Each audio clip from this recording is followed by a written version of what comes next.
Hello बच्चों, आज हम प्रश्नावली 2.3 में तीसरे, चौथे और पाँचवें क्वेश्चन को कंप्लीट करेंगे और आज ही आपका चैप्टर सेकेंड जो पॉलिनोमियल्स यानी बहुपद है वो एंड हो जाएगा। कल से आपका तीसरा चैप्टर शुरू हो जाएगा। तो आज दूसरे चैप्टर एंड होने में जो भी क्वेश्चन बचे हुए हैं वो कुछ इंपॉर्टेंट क्वेश्चन हैं, आपको उन पर फोकस करना है। जैसे ये पहला क्वेश्चन, तीसरा नंबर वाला जो क्वेश्चन है ये बहुत ज़्यादा इम्पॉर्टेंट क्वेश्चन है, ये आप बात ध्यान दीजिएगा, ये मोस्ट इम्पॉर्टेंट क्वेश्चन है। ठीक है, इस क्वेश्चन को आपको ध्यान देना है। और एक बात और मैं आपको याद दिला दूं, अभी तक आपने मेरे चैनल को सब्सक्राइब नहीं किया है तो सब्सक्राइब कर दें, ताकि जो भी न्यू वीडियो अपडेट हो सबसे पहले आप तक पहुंच जाए। देखिएगा, इस क्वेश्चन में क्या कह रहा है, 3x के घाते 4 प्लस 6x के घाते 3 minus 2x square minus 10x minus 5 के अन्य सभी शून्यक ज्ञात करने। यानी अन्य शून्यक ज्ञात करने मतलब कुछ शून्यक जो है दे रखा है, जैसे यहाँ पर 2 शून्यक दे रखा है और आपको ये पता है कि जो शून्यक होता है वही यक्स का मान होता है। यक्स का मान ही, यानी बहुपद में जो चर होता है उसी चर का मान जो होता है वो शून्यक होता है। तो ये जो मान, ये दोनों शून्यक दे रखा है, ये यक्स के बराबर में दे रखा है। यानी यक्स बराबर में क्या होगा, रूट में 5/3 और यक्स का मान दे रखा है क्या, माइनस का रूट में 5/3। अगर हम दोनों को साइड चेंज कर दें, इसको इधर लाते हैं तो ये हो जाएगा x, इधर आएगा तो हो जाएगा माइनस का रूट में 5/3 इज इक्वल टू 0। और इसमें भी अगर हम चेंज करें तो ये x और इधर आएगा तो प्लस का रूट में 5/3 बराबर का क्या हो जाएगा, 0। और अगर इसे हम इसको और इसको दोनों समीकरण को ध्यान से देखते हैं तो यहाँ पर क्या देखने को मिला, इसमें दोनों पक्षों का वर्ग कर देते हैं तो यहाँ पर अगर दोनों का गुणा कर दें तो क्या देखने को मिल रहा है, तो x माइनस रूट में 5/3, x प्लस रूट में 5/3, 0 का 0 में गुणा करेंगे कोई फर्क नहीं पड़ेगा। तो जब इसका इसमें गुणा करेंगे तो एक कोष्टक में a माइनस बी, एक कोष्टक में a प्लस बी वाला रूल हो जाएगा। यानी ऐसे हो जाएगा x माइनस रूट में 5/3 multiplied by x plus root में 5/3 और 0 का 0 में मल्टीप्लाई करेंगे तो क्या हो जाएगा, 0। एक कोष्टक में a माइनस बी, एक कोष्टक में प्लस बी, क्या हो जाएगा, a का स्क्वायर माइनस, और जब इसका स्क्वायर करेंगे तो करड़ी स्क्वायर को कैंसिल कर देगा तो केवल बचेगा 5/3 बराबर में क्या हो जाएगा, 0। या फिर आप क्या लिख सकते हैं, यहाँ पर अगर आप किसी भी पूर्णांक में परिमेय संख्या को जोड़ या घटा रहे हैं तो उस परिमेय संख्या के बटे वाले का डायरेक्ट गुणा कर दीजिए उस पूर्णांक में। तो 3 का गुणा x स्क्वायर में कर देंगे, हो जाएगा 3x स्क्वायर माइनस का 5 और पूरे के बटे में वो परिमेय संख्या का q वाला मान हो जाएगा। और 3 का गुणा 0 में कर देंगे तो आपको आसानी से मिल जाएगा 3x स्क्वायर माइनस का 5 बराबर में 0 का गुणा 3 में करेंगे तो 0। तो यह जो निकल के आया है, यह निकल के आया है शून्यक से, तो कहीं ना कहीं यह जो है इसका एक गुणनखंड है। अब यह इसका एक गुणनखंड है तो बस फटाफट आपको करना क्या है, भाग दे देना इसी से। क्या, 3x स्क्वायर माइनस 5 से भाग दे देंगे किसको, 3x के घाते 4 प्लस 6x के घाते 3 minus 2x square minus 10x minus 5। भाग देने का टेक्निक हमने आपको सिखा रखा है, वैसे ही करना है। यहाँ 3 और यहाँ भी 3, ये तो बराबर हो गया अचर पद। यहाँ x2, यहाँ x4, मतलब x2 और चाहिए। तो x स्क्वायर का गुणा इसमें करेंगे तो ये हो जाएगा 3x के घाते 4, माइनस है तो माइनस 5x स्क्वायर यहाँ पे हो जाएगा। अब आपको पता है यहाँ बटे में ऐसे लिखते हैं और घटा देते हैं, ये प्लस है तो माइनस, माइनस है तो प्लस, और ये आपका हो जाता है कैंसिल। 3 घात वाले को पहले लिखेंगे 6x के घाते 3, 5 में से 2 जाएगा, 3 बचेगा, 3x स्क्वायर, 5 वाला बड़ा है प्लस का चिन्ह, बाकी उतार देंगे, माइनस का 10x और माइनस का 5। अब यहाँ 3 है और यहाँ 6 है, तो 3 6 है तो यहाँ प्लस लगा के लिखेंगे क्योंकि यहाँ माइनस तो है नहीं। तो 3 में किसका गुणा करें, 6 मिलेगा, 2 का, तो 2 लिख दिए सबसे पहले, अचर बराबर हो गया। x2 है, यहाँ x3 है, एक x चाहिए, तो 2x में 3x स्क्वायर का गुणा करेंगे, 2 3 6x क्यूब हो जाएगा, माइनस 2 पचे 10x हो जाएगा। अब यहाँ बटे में क्या होगा, ध्यान दीजिएगा, यहाँ पर हो जाएगा माइनस, यहाँ पे हो जाएगा प्लस, ये हो गया कैंसिल। अब ये 3x स्क्वायर यहाँ पे आ गया, 10x माइनस में 10x प्लस में ये भी कैंसिल हो गया, और माइनस का क्या बच जाएगा, 5। तो जब ये दोनों चीज़ इक्वल होता है तो यहाँ पर हम 1 ले लेते हैं, 1 का जैसे यही सेम चीज़ मिल जाएगा, 3x स्क्वायर माइनस का 5। अब यहाँ पे होगा क्या, ध्यान दीजिएगा, थोड़ा सा मैं ऊपर कर दूँ, हाँ। अब होगा क्या, ये प्लस है तो माइनस, माइनस है तो प्लस, ये भी कैंसिल, ये भी कैंसिल, शेषफल 0। और शेषफल 0 कब आता है, जब वो उसका गुणनखंड होता है। अब शेषफल 0 आ गया है तो आगे देखिएगा क्या होगा, यहाँ लिखेंगे कि 3x के घाते 4 प्लस 6x के घाते 3 minus 2x square minus 10x minus 5 का गुणनखंड क्या ये वाला यानी x square plus 2x plus 1 होगा। और जब गुणनखंड होगा तो इसको गुणनखंड के रूप में आप तोड़ दीजिए। ठीक है, ये तो अभी एक कोष्टक में है ना, इसको आप गुणनखंड के रूप में तोड़ देंगे क्योंकि इसको भी अभी तोड़ा जा सकता है, इसको भी अभी आप तोड़ सकते हैं। तो तोड़ देते हैं, यहाँ पे मैं फटाफट लिख देता हूँ, यहाँ थोड़ा सा मैं स्पेस लेके आपको फटाफट बता देता हूँ। यहाँ पे गुणनखंड कैसे करते हैं, क्या दिया है, एक्स स्क्वायर प्लस 2x को लिख दीजिए x प्लस 1। क्यों, क्योंकि एक एक कम एक और 2 और एक एक मिलके हो जाएगा क्या, एक एक 2 भी हो जाएगा, एक एक कम एक भी हो जाएगा। अब इसमें x कामन ले लीजिए, तो x कामन लेंगे तो x बचेगा और प्लस का 1 बचेगा। यहाँ दोनों में कुछ नहीं कामन है तो एक कामन ले लीजिए, x प्लस 1 बच जाएगा। अब मिलेगा क्या, एक कोष्टक में x प्लस 1 और एक कोष्टक में x प्लस 1 है ही, बोलिएगा। अब यहाँ पर क्या देखने को मिल रहा है कि x प्लस 1 ये हो जाएगा x प्लस 1 का आप लिख सकते हैं स्क्वायर। ठीक है, x प्लस 1 का आप क्या लिख सकते हैं, स्क्वायर लिख सकते हैं। अब यहाँ पर क्या क्या मिलेगा, तो यहाँ पर आपको जब बराबर 0 की कंडीशन में शून्यक निकालेंगे, तो शून्यक निकालते हैं क्या करते हैं, जब x प्लस 1 बराबर 0 तो x बराबर क्या आ गया, -1। और फिर जब एक बार x प्लस 1 बराबर 0 लेके चलेंगे तो x बराबर क्या हो गया, -1। तो यहाँ से 2 शून्यक और निकल गया, तो यहाँ पे लिखेंगे अतः 3x के घाते 4 प्लस 6x के घाते 3 minus 2x square minus 10x minus 5 के सभी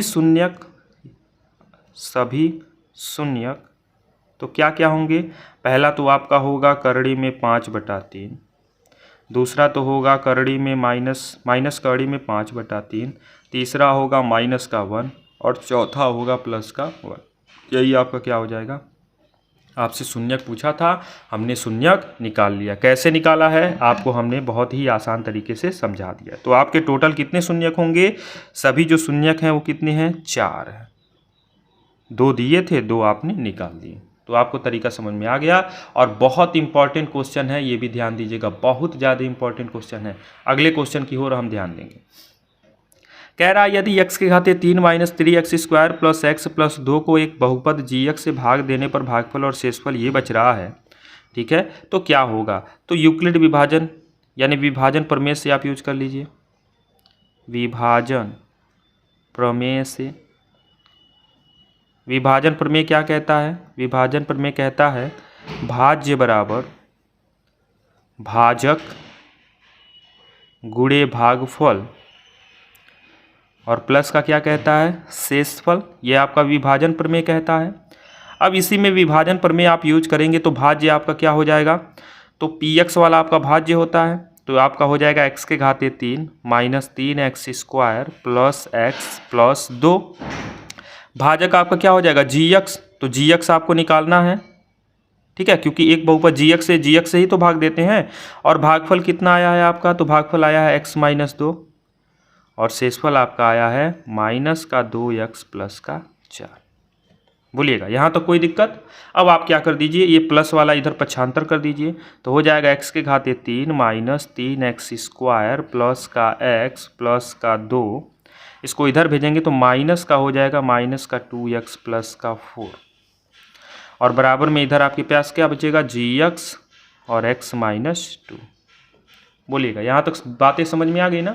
अब आगे देखिएगा क्या होगा। अब होगा क्या, ये हो गया x के घाते 3 माइनस 3x स्क्वायर प्लस का x प्लस का 2, ये माइनस माइनस प्लस का 2x और माइनस का 4 बराबर में आपके पास क्या मिलेगा, gx और क्या मिलेगा, इंटू में, ये इंटू चल रहा है ना, x माइनस का 2। बोलिएगा यहाँ तक बात समझ में आ गई ना। अब देखिएगा क्या मिलेगा, अब आपके पास क्या मिलेगा, यहाँ पे मिलेगा x के घाते 3 माइनस 3x स्क्वायर, x और 2x मिल के आपका कितना x हो जाएगा, 3x और 4 में से 2 जाएगा, 2 बचेगा, 4 बड़ा है तो माइनस वाला चिन्ह और बराबर में आपके पास मिलेगा gx गुणे में x माइनस 2।